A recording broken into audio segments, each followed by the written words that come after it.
Welcome to our program today. With us today is Endy Zemenides, Executive Director of the Hellenic American Leadership Council, an advocacy group on Hellenic issues. Now, the big Hellenic issue of the moment is the Greek debt crisis. How have you been involved with your group, and what have you done in support of Greece on this issue? So the HALC, or the Hellenic American Leadership Council, is a 501c4. We call ourselves an advocacy and public education group. So that makes us part lobby, part think tank. We're organized with more than 2,500 paid members nationwide. We have an online following. If those of you who follow us on Facebook, we have 50,000 Facebook followers, but more importantly, we have an online community of about 60,000 activists, people who email Congress, email the IMF, and all the rest. On the crisis, which has been the Hellenic issue since HALC's formation, we first sought to educate people. We got out, we created a news aggregator, the GreekCurrent.com, because we realized people were just getting just one side or just bad news and a very anti-Greek point of view. So we sought to change the perception and make sure, especially Greek Americans, were better educated about Greece. On the policy front, we constantly worked with Congress across all Greek governments. Right? We're nonpartisan both in the United States and when it comes overseas. So we have, within our membership, we have people who have substantial political relationships in several states, in the administration. So every time a Greek minister was here in the U.S.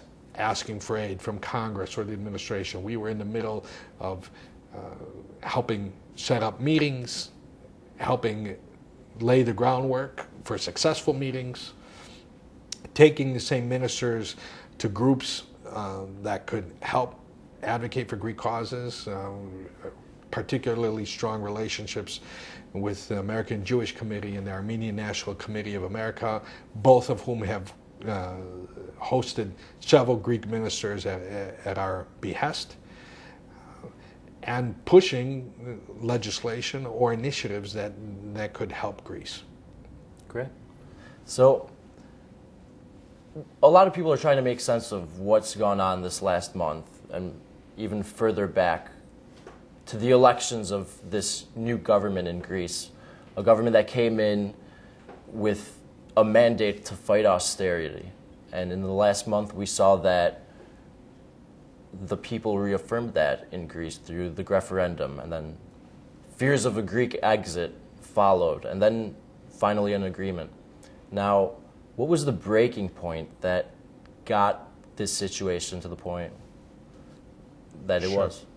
Well, I think in Greece there was a confusion by the people in the political scene and the political elite in Greece between a mandate and leverage, and they had no leverage from the moment the government got in, and actually beforehand, and they kept going, confusing that up until after the referendum, when they realized that without any money in the banks, without a realistic drachma option at that point, that they had absolutely no leverage, and then they had to cave. What would leverage have looked like? Was it a matter of bad negotiating, or was it just simply being on a weaker side and everyone knew it? Well, leverage could have looked like, as far back as 2011, doing a referendum then, when Prime Minister Papandreou was negotiating the first bailout, and when people were really worried about the contagion effects of the Grexit. Leverage also could have looked like, during this government, a imposition of capital controls on day one of this government, so you didn't have a bank a bank run. This government was handicapped this summer in any type of negotiations because tens of billions of euros had left the banks.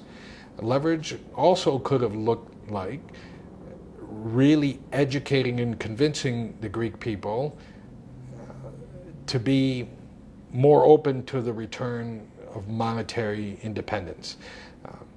There were two conflicting mandates, by the way. Syriza kept winning, and even the no vote, which was 60%, never equaled the amount of the population that said that they wanted to stay in the euro. So there were conflicting mandates, and as a result, no leverage. Okay, what would have the aGrexit looked like? Would it have been disaster, or would it have been just a different course, difficult 5 years, and then? Well, it's impossible to say at this point, but if it had happened this summer, there was no money in the banks. Right? Nobody could tell you exactly how they were going to recapitalize the banks. And they also didn't have a short-term fix for actually issuing currencies. By the admission of the government, they didn't have printing plates. So hyperinflation would have come to Greece even before people got hard currency in their hands. For a country that imports everything, and we're not talking about low-cost items, it imports its most expensive item is energy. That could have been disastrous. And frankly, there was no plan, or no one had discussed a plan. Journalists, especially here in the United States, and economists were talking about, there will be a bounce back after 6 months, after 5 years. They talked about the Argentine model. Well, Argentina, for many years, had 40% inflation. Even this year, they're touting the fact that they only have 20% inflation. So we would have been going into uncharted territory and doing it in the hardest possible way. Because when Argentina did it, remember, Argentina had their own currency. All they did was delink it from the dollar. Right. But instead now we have an agreement, and more or less more the same. Is it a BandAid on a wound that's bleeding profusely, or is it just buying time till the next bailout in 3 years? Right, and well, what you said is maybe not mutually exclusive. It definitely doesn't solve the problem of Greece, and it definitely doesn't solve the problem of Europe, and it doesn't assure any type of growth in Greece. The only way this agreement can work, and we saw in the last several months a split in the Troika.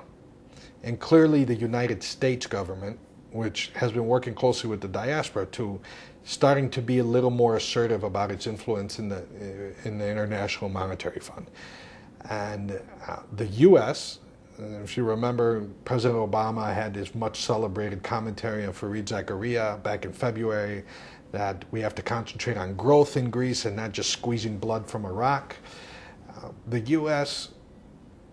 started making its voice heard that substantial debt relief needed to happen in Greece. And the IMF did a report right before the referendum, backing that up. Then afterwards, an analysis or report about the new bailout package, insisting on debt relief. If debt relief can take place and investment funds can come in, including official investment funds, not just simply for continuing government operations or paying off debt, but to invest in growth strategies for Greece, this deal could conceivably work. If this deal stays in place exactly how it is, it will not work. It will get worse. What needs to happen for restructuring to be agreed upon, to be supported by the Eurogroup, and bringing in an environment that will allow growth to return to Greece? Well, the Eurogroup put on the marker that it won't discuss debt, what they call debt reprofiling, before October. In fact, they're ruling out the talk about debt forgiveness because they're saying it's not possible under their rules, even though the IMF. It's happened before. in the history not in of Europe. But not in the European Union. Okay. But correct. I think eventually we'll get there. Okay. But they put the marker of October down. So clearly they want to see a several month commitment to these reforms. The higher VATs have already been imposed.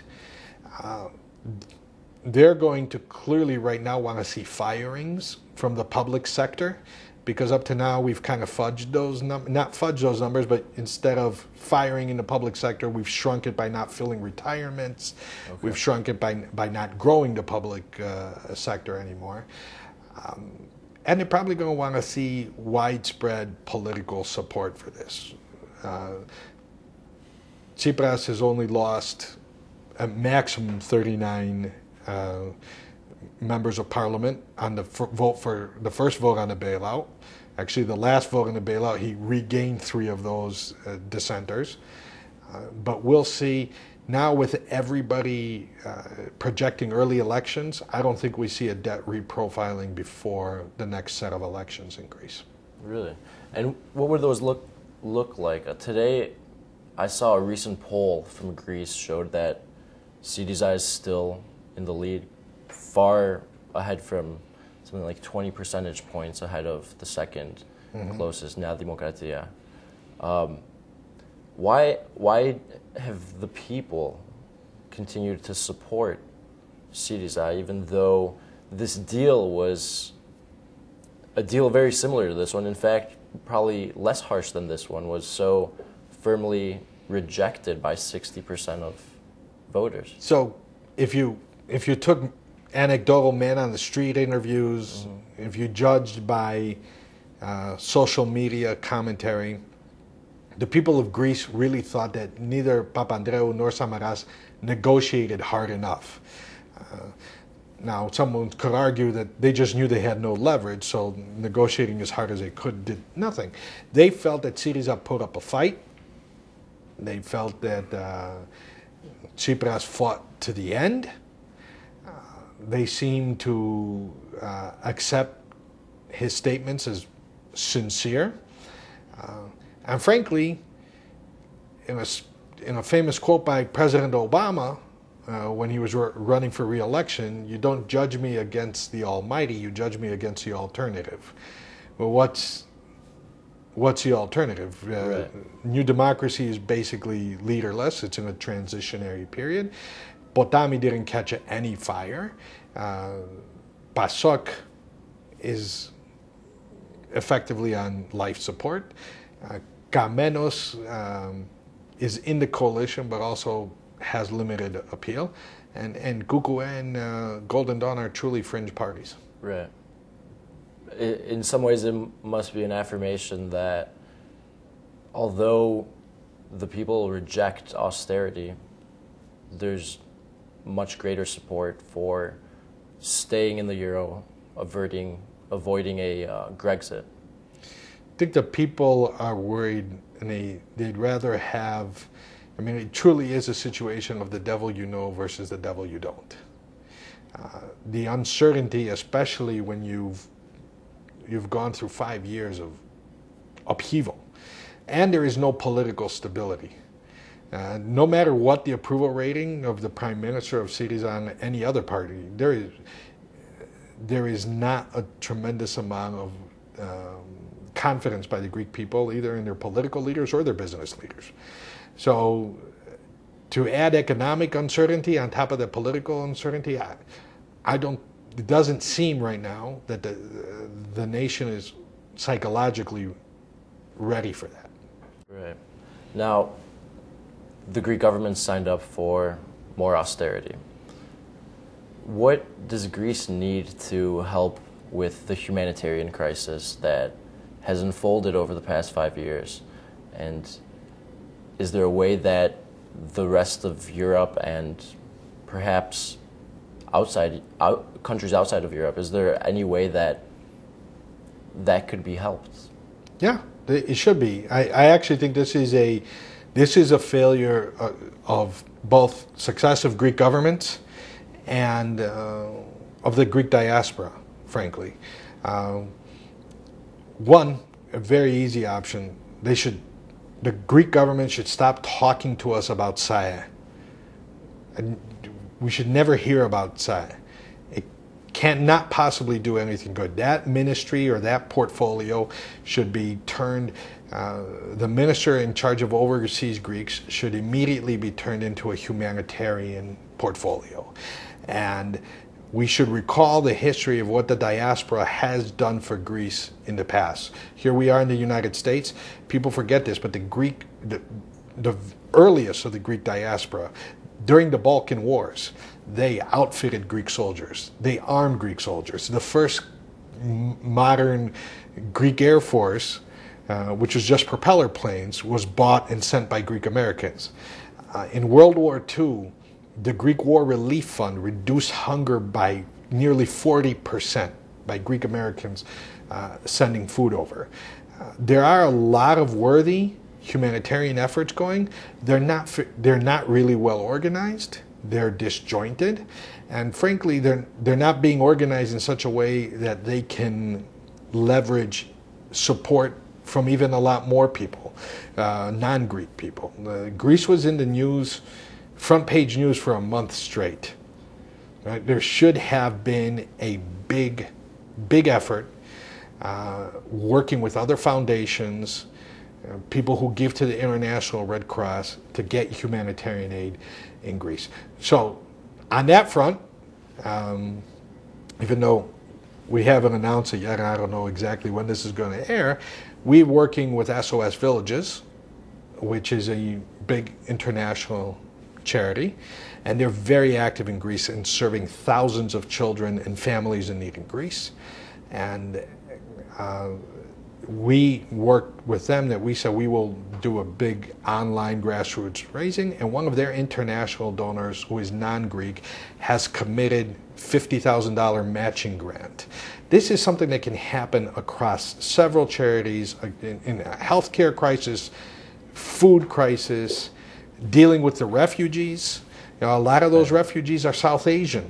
Right? We should be teaming up with the Pakistani community here in the States, or the Syrian community here. The refugee issue, which is a huge burden on the Greek state right now, is one of the things that we're working on in lobbying Congress is getting Homeland Security funds to help Greece process these refugees. So there are a lot of things we can be doing, and we should be doing, and they have started, but the whole diaspora has to go behind it instead of just us complaining about whether a yes or no came from a referendum. Right. Now, if we shift more towards the business side of things in Greece, why is it so difficult for to start a business in Greece? And how do you keep professionals in Greece, especially now with a worsening economy and potential for growth difficult to see, at least at this point? How does Greece get there to be growth and get people to believe that there'll be growth, bring investors in? What would the first steps be in that? Well, the very first step has to be judicial reform. If you ask any businessman, they see it as an unstable system, not because of politics, not because of the Euro crisis, but because of unpredictability. Attorneys here can tell a client or advise a client with some reasonable certainty, this is how long this matter, this is a direction, this case is going to go there. Greece doesn't have a dedicated system of courts for businesses. It doesn't have a very well established system of contract law. Even though it has a system of civil procedure, the impression is that there's not even a code of civil procedure in Greece. The instability in the tax code, part of that is the Troika's fault, right? But right now, Greece's corporate taxes are going to go up to 28%. Right? So if you're an investor coming from America and you want to be in the region, why would you be in Greece and not Bulgaria with its 10%? If you wanted to be in the Mediterranean, why would you be in Greece and not in Cyprus, 12.5%? So you can't look at one item. You need an absolute overhaul, and you have a really burdensome administrative state. Right? You need to streamline it. Everybody needs to streamline. You know, you hear that's the catchword, but you need to have predictability here in Illinois.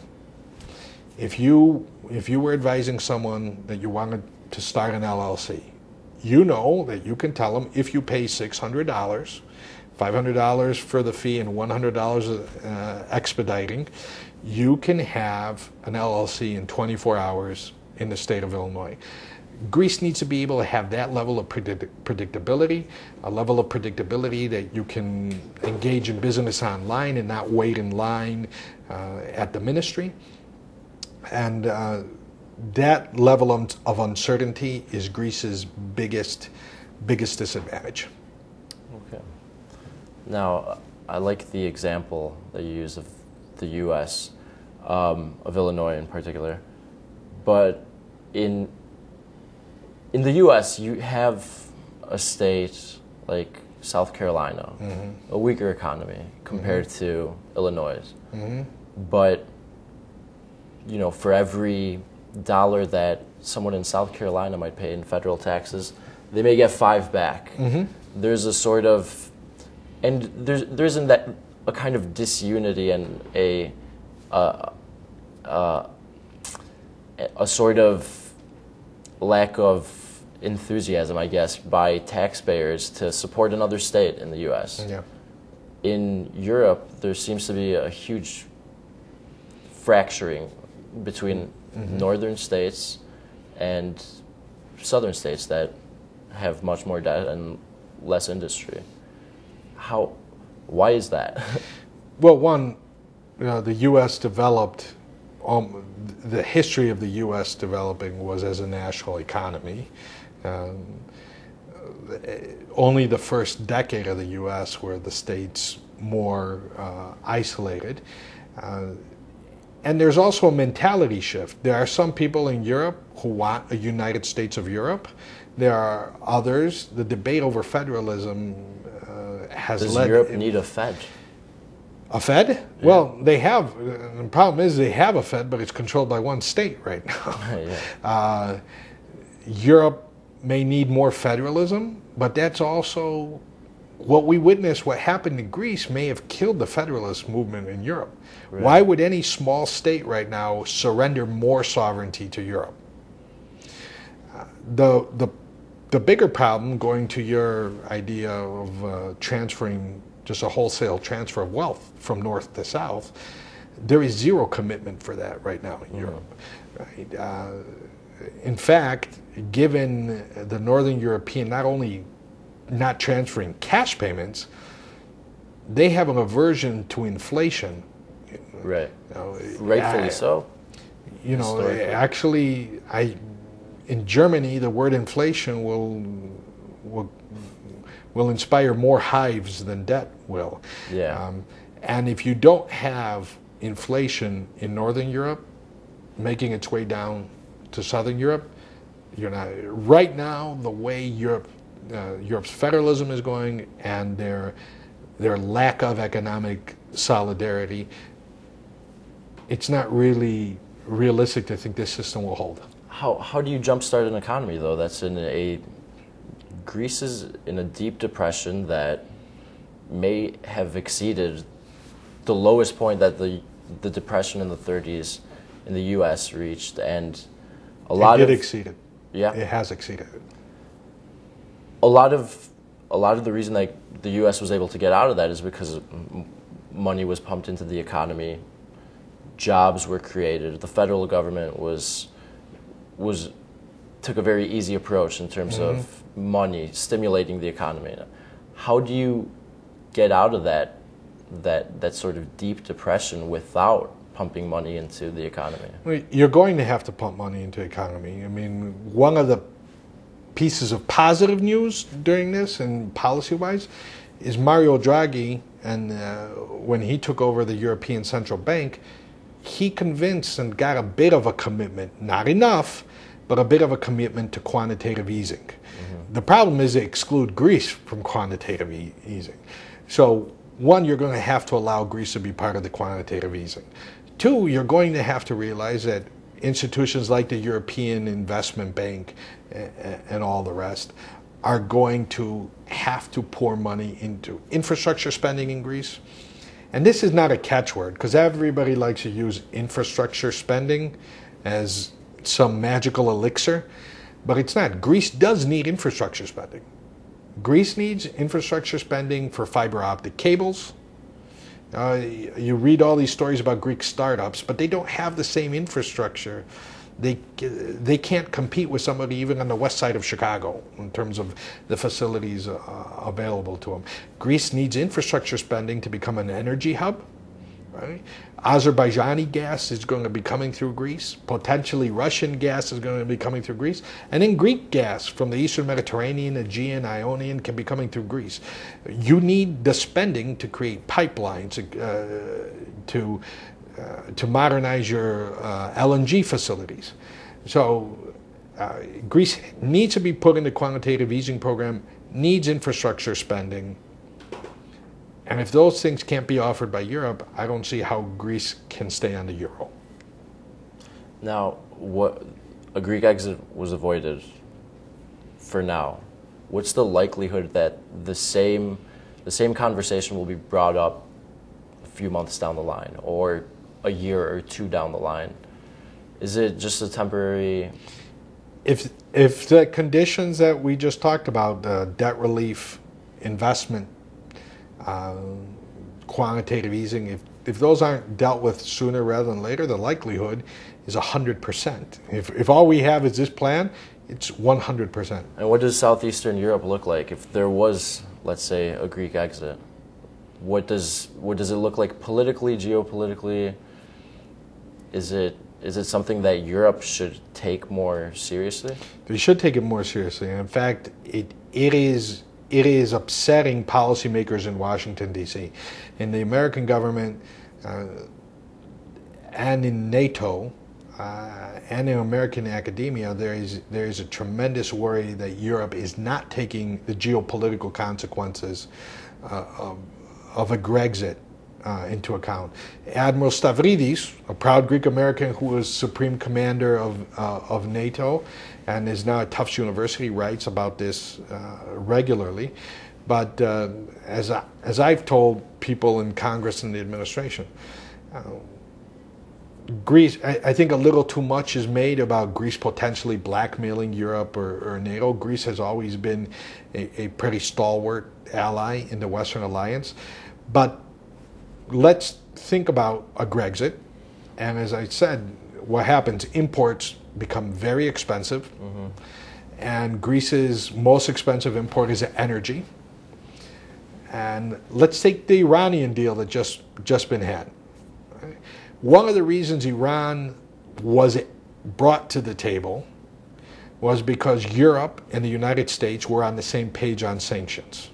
And Europe to be on the same page on sanctions means all of Europe, because right. One veto is enough to change it. Iran tried to block European unity 3 years ago by telling Greece that it could buy oil on credit. Greece stuck with its European allies. Now imagine a Greece that it's in hyperinflation, the price of its energy is 40 to 400% more expensive, and Iran comes back and says, even though we're violating our nuclear agreement, and according to that, sanctions should be put back on, Greece will let you buy oil on credit, or at least will let you buy for the same price in terms of GDP parity that you were paying before. What if Russia makes the same deal and still there are the Ukrainian sanctions on? Isn't Greece tempted at that point? So we may have watched and not enough people are talking about it, the death of political Europe during this deal. Right. If Europe doesn't do something to repair this situation politically, you're not going to get more federalism, and you need more federalism if you are going to have an economic system like the United States that you talked about. You need more federalism if you're going to keep unity in a European common defense and foreign policy. And there's no reason to expect that right now. Right. It doesn't seem, at least in the last month, there seems to have been a sort of shift in perception in the whole narrative of this Greek debt crisis, in which you could read more and hear more about, you know, Europe not taking its share of the blame in the situation, in its policies and its stances that got Greece to be where it is. I mean, Greece is a less than 3% of Europe's GDP. So, was it unfair? And is it time to start saying, wait a minute, Europe's in the wrong here too, and they're being... It was definitely unfair. Yeah. And this is once again why the perception of the Greek citizens and the Greek politicians, there was a big missing link. This negotiation, and especially the last 6 months, was never about just Greece. Right. If you notice, after Syriza accepted the deal, Podemos's approvals in Spain plummeted. Right. Right? Because now the people of Spain are starting to believe, oh no, it's not simply a matter of negotiating harder. It's even more about Italy and France, because Italy and France have resisted any reforms. They are actually they're doing budget deficit spending. Greece was trying to get a lower primary surplus. Italy and France are doing budget deficit spending to try to kickstart their economy. And Italy, Spain, and France have all increased their debt to GDP ratios of late, right? And not because of austerity like Greece. It's not because simply of the economy shrinking. So this was very much, Greece was the sideshow. Was it a test, maybe? Yeah, sure, it was a test. Every step along the way, not only in Greece, Cyprus was a test. The bail-in in Cyprus was a test. And it was a test that this Greek government ignored to its detriment. Right. They never once assumed, right? There was so much we could have learned from the Cyprus situation. If you remember, the Cyprus original deal by Europe was a little more tame. Then the parliament voted no, just like the referendum. It was an ochi. Everybody treated it as a heroic ochi, and the second deal got worse. They closed the banks. Capital controls in Cyprus lasted for long over a year, right? So there are things that we could have paid attention to there, and now clearly what happened in Greece was a signal to Italy, to France, and to Spain. In this whole story, that's very depressing for a Greek or Greek American, or really anyone who feels empathy for the Greek situation right now. What's one positive that can be gained from this whole thing? The positive is the one change in the narrative, which up to now had been, it was just the Greeks that are bad actors. Right? People are coming more to terms with the fact that austerity-only politics do not work. Germany is not really a steward of Europe as much as people thought it was, that Germany is susceptible as much, if not more, than anybody to internal politics, and that a new approach worldwide has to be taken to debt relief or debt restructuring. Debt is a big problem. It's not only a problem in Greece. Clearly now we have to deal with it in Puerto Rico and the United States.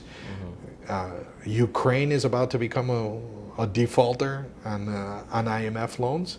So there's a lot of talk going on the sidelines of the United Nations, and it's being pushed hard by Argentina about how you deal with the problem of sovereign debt.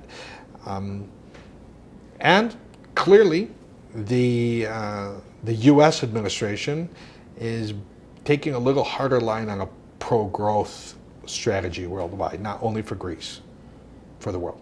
All right. So you are hopeful about? I'm hopeful. You're hopeful.